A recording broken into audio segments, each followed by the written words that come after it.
ত্রয়োদশ জাতীয় সংসদের সংরক্ষিত নারী আসনে বিএনপির মনোনয়ন ফর্ম সংগ্রহ করেছেন জুলাই আন্দোলনের সময় আলোচিত ফারজানা সিথি। শনিবার সকালে দলটির মনোনয়ন ফর্ম সংগ্রহ করেছেন তিনি। বিএনপির মনোনয়ন ফর্ম সংগ্রহের বিষয়ে সিথি বলেন, আমি অফিসিয়ালি একটি ব্রিফ করব, তখন বিস্তারিত জানাবো। নড়াইল ২ আসন থেকে আমি ফর্ম নিয়েছি। আমি আশাবাদী চূড়ান্তভাবে মনোনীত হতে পারব। 200-র বেশি সার্ভিস ও ফিচারে লেনদেনের সব বিকাশ অ্যাপে সম্ভব।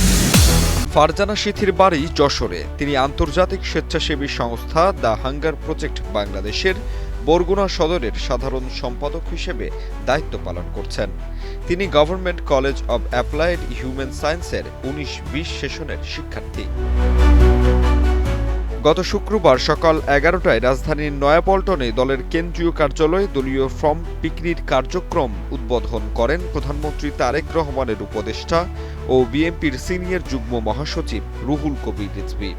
প্রার্থীরা ১২ এপ্রিলের মধ্যে মনোনয়ন ফর্ম সংগ্রহ ও জমা দিতে পারবেন। জাহিদ হাসান সাব্বির, বাংলা নিউজ 24।